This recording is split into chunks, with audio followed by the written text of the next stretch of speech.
Assalamualaikum warahmatullahi wabarakatuh. Alhamdulillahirabbil alamin. Wassalatu wassalamu ala asrofil anbiya'i wal mursalin sayyidina wa maulana Muhammadin wa ala alihi wa sahbihi ajma'in. Amma ba'du. Sebelumnya perkenalkan kami dari kelompok 6. Pada kesempatan kali ini kami akan mempresentasikan hasil diskusi kami yang memiliki tema kerukunan umat beragama di tengah pandemi COVID-19. Sebelumnya lagi, perkenalkan nama saya Ahmad Restu Fadil dengan NIM 114200037 dari Prodi Teknik Lingkungan, dan rekan saya Sari Marisa dengan NIM 115200032 dari Program Studi Teknik Geofisika. Adapun poin-poin yang akan kami sampaikan di presentasi kami pada kali ini, yaitu yang pertama ada pengertian kerukunan, yang kedua ada kerukunan umat beragama dalam pandangan Islam, yang ketiga ada pandemi COVID-19 itu sendiri, dan yang keempat ada hal yang harus dilakukan umat beragama dalam menghadapi wabah COVID-19. Yang pertama yaitu kerukunan. Kata kerukunan sendiri berasal dari kata dasar rukun. Ini berasal dari bahasa Arab rukun, jamaknya arkan, berarti asas atau dasar. Misalnya seperti rukun Islam, asas Islam, atau dasar agama Islam. Secara istilah, kerukunan dalam Kamus Besar Bahasa Indonesia diartikan sebagai hidup bersama dalam masyarakat dengan kesatuan hati dan bersepakat untuk tidak menciptakan perselisihan dan pertengkaran. Sehingga kata rukun secara etimologi berasal dari bahasa Arab yang berarti tiang, dasar, dan sila. Kemudian perkembangannya dalam bahasa Indonesia, kata rukun sebagai kata sifat yang berarti cocok, selaras, sehati, dan tidak berselisih. Dalam konteks keindonesiaan pula, kerukunan umat beragama adalah keadaan hubungan intern dan antar umat beragama yang dilandasi sikap saling pengertian, saling menghormati, menghargai kesetaraan dalam pengamalan ajaran agama, dan kerjasama dalam kehidupan bermasyarakat, berbangsa, dan bernegara dalam NKRI yang berdasarkan Pancasila dan Undang-Undang Dasar 1945. Selanjutnya ada kerukunan antar umat beragama dalam pandangan Islam yang akan dijelaskan oleh Sari Marisa. Kerukunan antar umat beragama dalam pandangan Islam. Islam menjunjung tinggi toleransi. Toleransi mengarah kepada sikap terbuka dan mau mengakui adanya berbagai macam perbedaan, baik dari sisi suku, warna kulit, bahasa, adat istiadat, budaya, bahasa, serta agama. Ini semua merupakan fitrah dan sunatullah yang sudah menjadi ketetapan Tuhan. Dalam terminologi Islam, istilah yang dekat dengan kerukunan umat beragama adalah tasamuh. Keduanya menunjukkan pengertian yang hampir sama, yaitu saling memahami, saling menghormati, saling menghargai sebagai sesama manusia. Tasamuh memuat tindakan penerimaan dan tuntutan dalam batas-batas tertentu. Dengan kata lain, perilaku tasamuh dalam beragama memiliki pengertian untuk tidak saling melanggar batasan, terutama yang berkaitan dengan batasan keimanan atau akidah. Konsep toleransi beragama dalam Islam bukanlah membenarkan dan mengakui semua agama dan keyakinan yang ada saat ini, karena ini merupakan persoalan akidah dan keimanan yang harus dijaga dengan baik oleh setiap pribadi muslim. Toleransi bukan mengakui semua agama sama, lagi membenarkan tata cara ibadah umat beragama lain. Tidak ada toleransi dalam hal akidah dan ibadah. Karena sesungguhnya, bagi orang Islam, agama yang diridhoi di sisi Allah hanyalah Islam. Toleransi hanyalah dalam urusan muamalah dan kehidupan sosial. Selanjutnya, ajaran Islam yang mengungkapkan hidup damai, rukun, dan toleran di antaranya. Yang pertama, manusia adalah makhluk sosial yang diciptakan berbeda-beda. Pada Quran Surat Al-Hujurat ayat 13, A'udzubillahi minasyaitonirrajim, Bismillahirrahmanirrahim.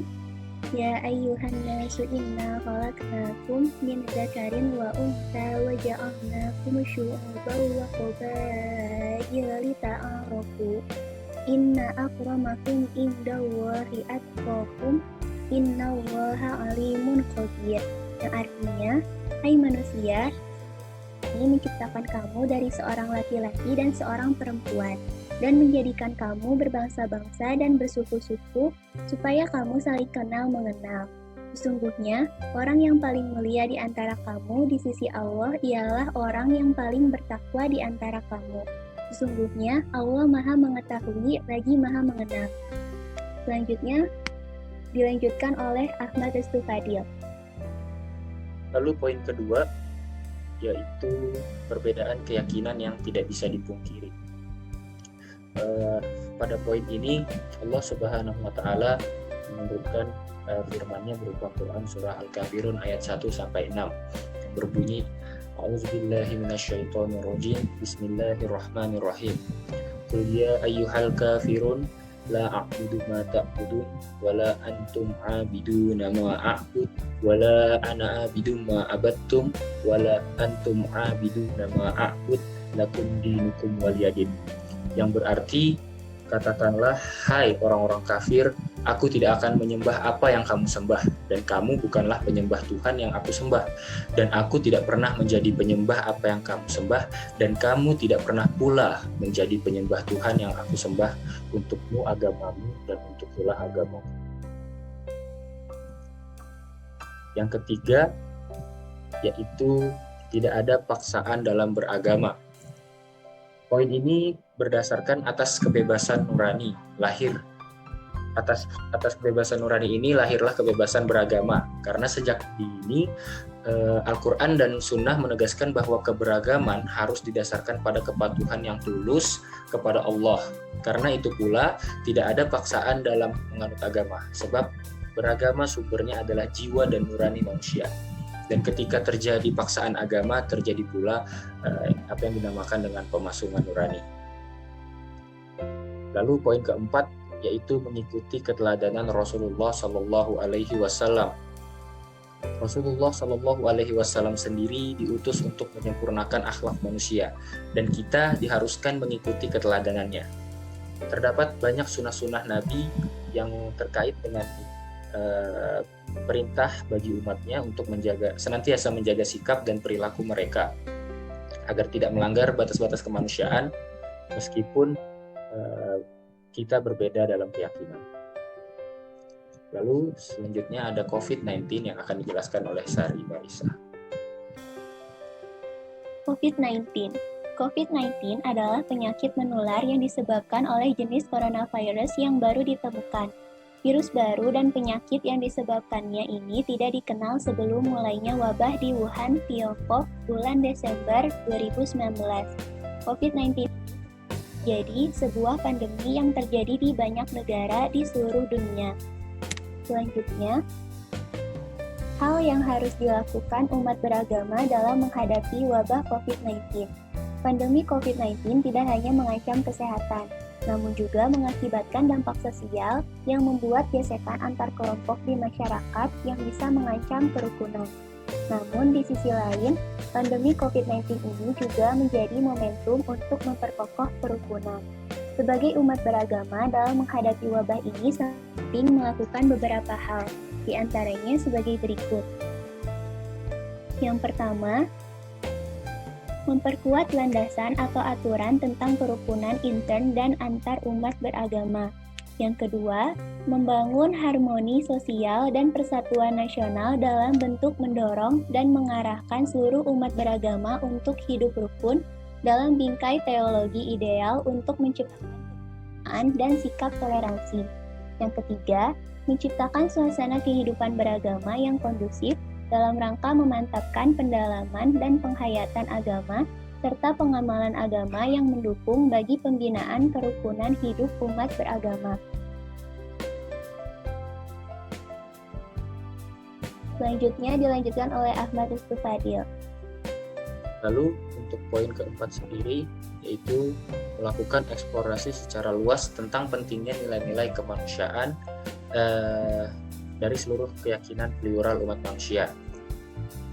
Selanjutnya ada poin kelima, yaitu melakukan pendalaman nilai spiritual yang implementatif bagi kemanusiaan yang mengarah kepada nilai-nilai ketuhanan. Dan yang terakhir yaitu Yang keenam, saling tolong-menolong dengan sesama manusia. Tentu di masa yang sulit ini kita harus saling tolong-menolong dan tentunya berupaya agar mengurangi kesulitan masyarakat yang memang sangat terdampak oleh pandemi ini. Ini sesuai dengan firman Allah pada Quran surah Al-Maidah ayat kedua yang berbunyi A'udzubillahi minasyaitonirrajim. Bismillahirrahmanirrahim. Wa ta'awanu 'alal birri wattaqwa wala A'udzubillahi minasyaitonirrajim. Bismillahirrahmanirrahim.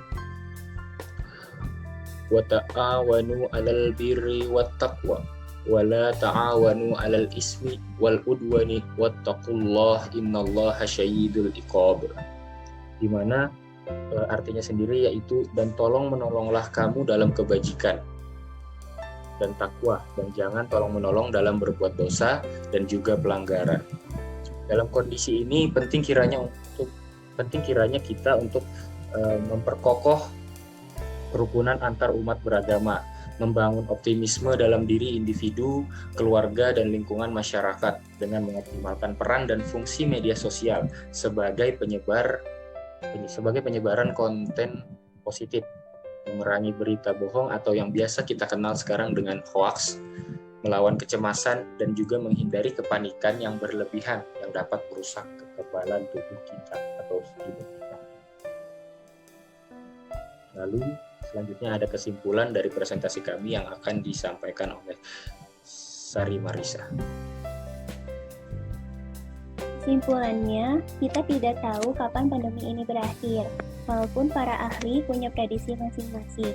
Namun, kita sebagai warga negara harus memelihara kerukunan umat beragama dengan senantiasa berdoa dan berikhtiar agar pandemi COVID-19 segera berakhir, saling menghormati keyakinan masing-masing, serta selalu mengedepankan kebiasaan untuk tolong-menolong dalam hal kebaikan.